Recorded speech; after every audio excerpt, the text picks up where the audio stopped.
In the year 1891, in a quiet Pennsylvania town, an unassuming traveling freak show rolled into the outskirts, promising wonders and spectacles that locals had only read about in newspapers or heard in whispers from passing traders.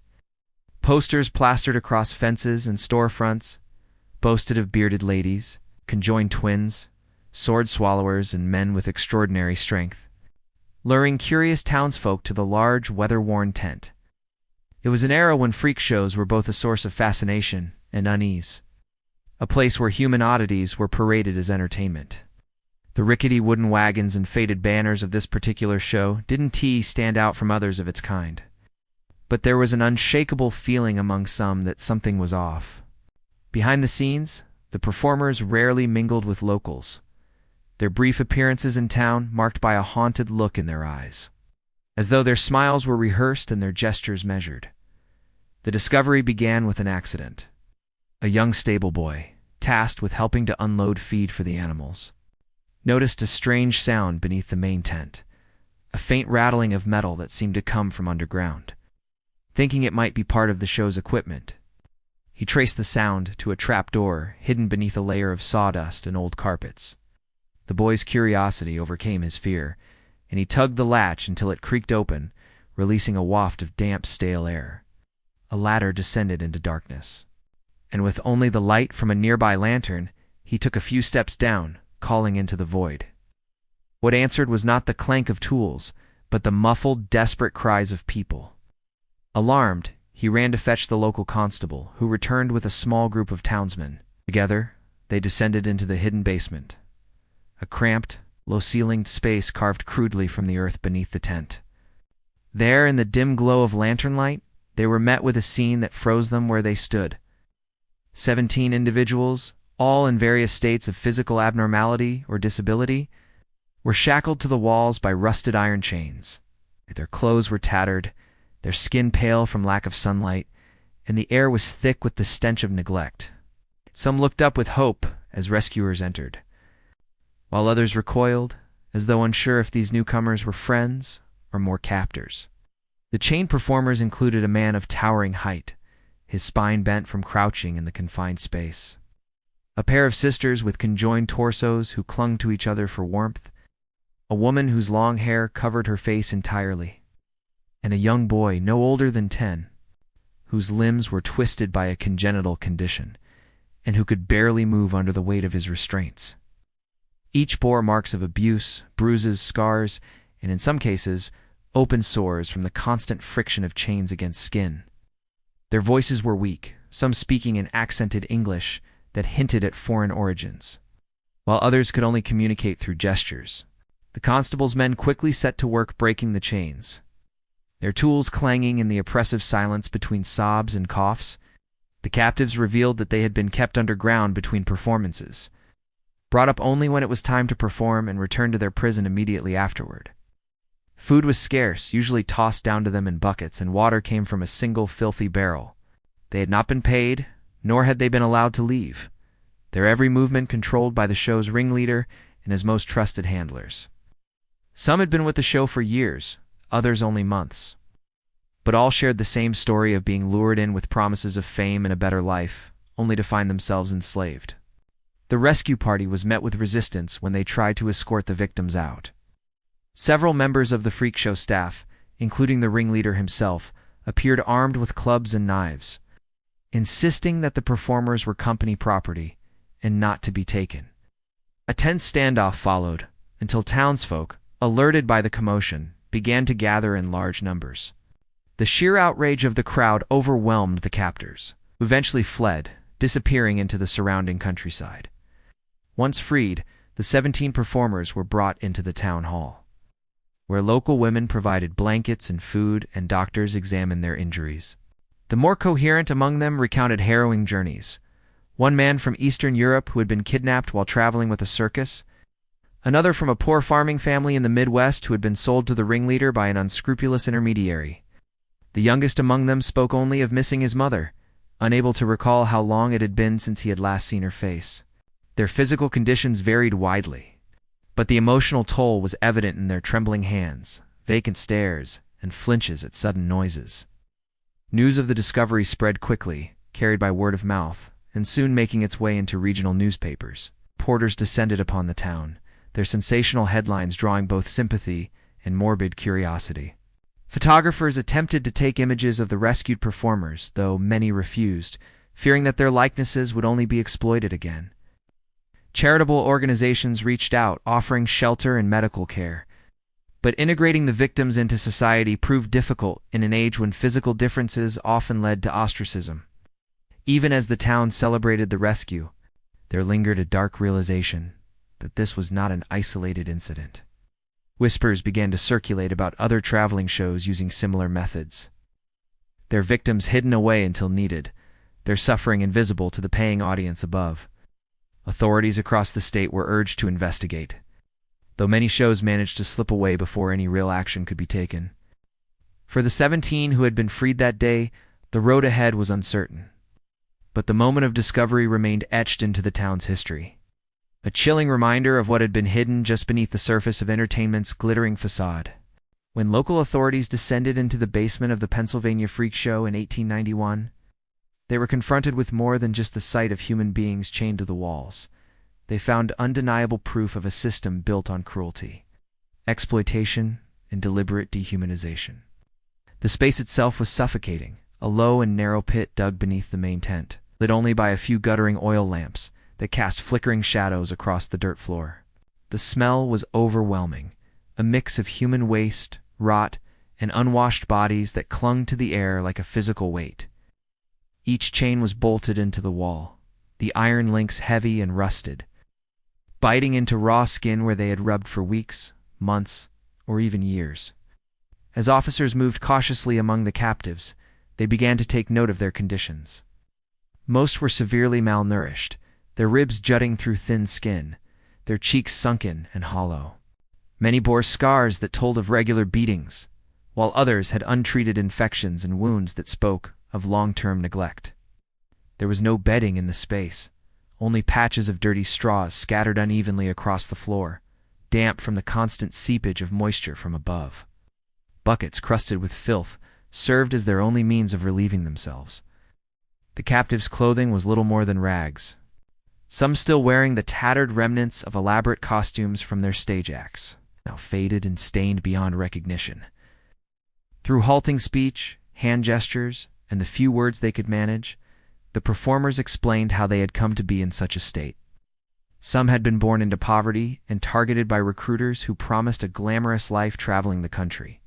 Others had been sold or abandoned by families who saw them as burdens, and still others had been outright kidnapped from their homes or former employers. Once in the hands of the freak show's ringleader, escape was virtually impossible. The captives were constantly monitored, and those who showed defiance were subjected to punishments so severe that others learned quickly to obey without question. Food was used as a weapon. Meals, when provided, consisted of little more than stale bread, thin broth, or scraps left over from the handlers' tables. Water came from a single barrel that was rarely cleaned, leaving it foul-tasting and often contaminated. The performers were allowed above ground only when it was time to perform. For those few hours they were washed, dressed, and paraded before paying audiences as spectacles of nature, their suffering concealed behind layers of makeup and rehearsed routines. Once the show ended, they were immediately marched back down into the basement, stripped of their costumes, and locked away until the next performance. The abuse extended beyond physical deprivation. Psychological torment was a constant. The ringleader instilled fear by telling the captives that no one outside the show would ever help them, that society would reject them, and that their only chance of survival was to remain under his control. This constant reinforcement kept many from attempting escape, even when small opportunities arose. Among the 17, there were those who admitted they had stopped hoping for rescue altogether, resigning themselves to a life in chains. Evidence of deliberate cruelty was everywhere. A small locked cabinet in one corner contained whips, iron rods, and restraints designed to immobilize. There were records, hastily hidden but recovered by the constable's men, that listed each performer not by name but by a description of their physical anomaly. Bearded woman, giant contortion boy, double-bodied sisters, reducing them to nothing more than marketable curiosities. Alongside these notes were figures detailing how much money each act had generated during recent stops, stark reminder that their captors saw them purely in terms of profit. Witness accounts from townsfolk who had briefly interacted with the show began to corroborate the performers' testimonies. A merchant recalled delivering supplies and being forbidden to approach certain wagons. A young girl said she had seen a man with elongated limbs peering from behind a curtain before being yanked out of sight. Others remembered hearing strange noises at night, but dismissed them as part of the show's rehearsals or animal cages. It became clear that the freak show's operations depended on secrecy and the manipulation of public perception. The moment the performers were freed from their chains, some collapsed immediately, their muscles too atrophied to support their weight. Doctors later confirmed that several had advanced cases of rickets and other conditions, caused by prolonged confinement and malnutrition. A few were so traumatized that they recoiled from any human touch, flinching at even the most gentle attempts to offer comfort. The youngest, a boy who could not remember his real name, clung silently to the hand of one of the rescuers, his wide eyes scanning the room with a mixture of fear and disbelief. The investigation into the freak show's operations revealed that this was not an isolated incident, but rather part of a pattern of abuse within certain traveling entertainment troupes of the era. Without strict regulation or oversight, many ringleaders operated with impunity, taking advantage of vulnerable individuals whose physical differences made them targets for exploitation. The Pennsylvania case stood out because the captives had been hidden in such appalling conditions. Directly beneath the main performance space, within earshot of cheering audiences who had no idea of the misery lying just below their feet, public outrage surged as details emerged. Newspaper articles described the scene in graphic terms, condemning the inhumanity and calling for legal action. Charitable groups stepped forward to provide medical care and temporary shelter for the victims, though the long-term outlook for many remained uncertain. Some expressed a desire to return to their hometowns, while others had no home to return to and no family waiting for them. The scars they carried were not only physical but deeply emotional, shaped by years of being treated as less than human. Ow. For the authorities, the challenge extended beyond rescuing the 17. They now had to track down the ringleader and his accomplices, who had vanished into the countryside during the chaos of the rescue. Their identities were known to the victims, but catching them would require coordination across county lines and the cooperation of neighboring towns. Meanwhile, whispers spread among other freak shows still operating in the region, warning them to tighten security or move on quickly before the law arrived. The Pennsylvania basement stood empty after the rescue, its chains and filth left behind as silent testimony to what had happened there. For the townspeople who had witnessed the scene firsthand, it became impossible to look at a traveling show the same way again, knowing what might be hidden behind the curtain or beneath the floorboards.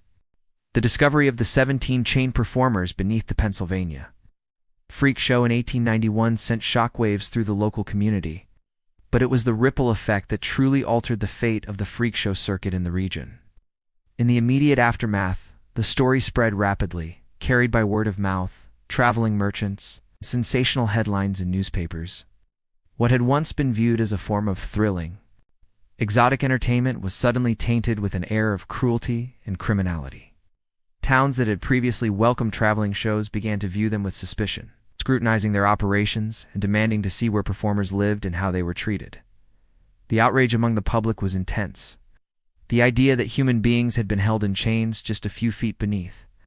The laughter and applause of audiences was deeply unsettling. Religious leaders delivered fiery sermons condemning the exploitation, framing it as a moral sickness that had to be eradicated. Parents began warning their children against going near such spectacles, and community leaders pressed for stricter oversight of traveling entertainers, in small towns especially, where outsiders were already met with a degree of caution. The incident reinforced fears of deceit and hidden wickedness beneath polished presentations. Local authorities, embarrassed by the fact that such an operation had gone undetected for so long, moved quickly to propose new ordinances. These included requirements for traveling shows to register with the town, undergo inspections of their living quarters, and provide proof that all performers were participating willingly. Some towns went further, outright banning freak shows from setting up within their limits. For the first time, There was a public demand to differentiate between legitimate entertainment and operations built on abuse. The freak show operators, many of whom had previously enjoyed a lucrative business with little interference, now found themselves under a cloud of suspicion. Audiences dwindled and ticket sales dropped sharply. People who once attended such events out of curiosity now feared they might be complicit in supporting cruelty. The case in Pennsylvania was often brought up in conversation, its grim details retold in taverns, church gatherings, and marketplaces. Even shows that operated more ethically found it harder to attract crowds, as the stigma attached to the entire industry grew heavier. Some former employees of the entertainment circuit began coming forward with their own accounts, emboldened by the exposure of the Pennsylvania case. They spoke of coercion, physical abuse, and the deliberate isolation of performers to prevent them from seeking help. While not every story matched the level of horror found in that basement, the pattern of exploitation was undeniable. Newspapers, sensing the public's appetite for these stories, ran that painted the entire freak show world as a breeding ground for human misery. Charitable organizations and reform-minded citizens took the opportunity to push for larger social change. They argued that the existence of freak shows relied on society's willingness to objectify and dehumanize people with physical differences. Public lectures were held in which doctors and advocates explained that many of the so-called human oddities were simply people born with medical conditions, deserving of compassion and fair treatment rather than gawking and ridicule. This shift in public discourse began to erode the novelty that freak shows once relied upon.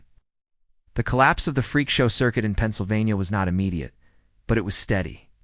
The larger, more notorious operations moved their routes farther west or into less regulated areas.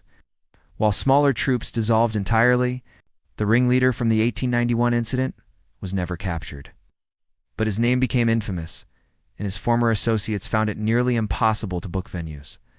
Venues that once rented land to these shows began refusing contracts, not wanting to risk association with the scandal. For the 17 rescued individuals, the end of the freak show circuit in the region was a bittersweet development. While it meant that others might be spared the torment they had endured, it also marked the loss of the only livelihood many of them had ever known, however cruel it had been. Integration into regular society proved challenging. Prejudice against physical differences remained strong, and some townspeople, while sympathetic to their plight, were hesitant to fully welcome them. Charities provided temporary housing and medical care, but the deeper wounds of their experience were harder to mend. The cultural perception of freak shows underwent a transformation in the years that followed. Where once they had been considered thrilling spectacles, they now carried the connotation of exploitation and abuse. Illustrations and posters from the era began to feel grotesque rather than exciting, relics of a cruel curiosity. Historians in later decades would cite the Pennsylvania case as a turning point, one of the rare moments when public sentiment shifted quickly enough to significantly harm an entrenched form of popular entertainment. Legislators used the momentum of public outrage to push for broader laws governing labor, travel, and performance contracts. While these were imperfect and often poorly enforced, they laid the groundwork for future protections that made it harder for abusive operators to function. Inspectors began to appear in places they had never been before, asking questions that once would have been unthinkable. Slowly, the romanticized image of the traveling freak show was replaced with the understanding that it could be a front for cruelty. The shock of the discovery lingered in the collective memory of the region for decades. Older residents would recount the story to younger generations as both a cautionary tale and a moment of local heroism. When ordinary townsfolk had intervened to save those who could not save themselves, the basement beneath the freak show tent was never used again, but its existence became a grim landmark in local lore. Even after the tent and wagons had long vanished, people would point to the empty patch of land and speak of the chains, the darkness, and the faces of those pulled from the earth. In the years immediately after the scandal, traveling entertainment shifted toward less controversial acts, magicians, acrobats, musical performances as promoters sought to distance themselves from the freak show model. Some former freak show owners attempted to rebrand their businesses, claiming they now operated with transparency and fairness, but suspicion remained strong. In Pennsylvania, at least, the old style of freak show never regained its former popularity. its downfall sealed by the public's refusal to forget what had been uncovered beneath a tent in 1891.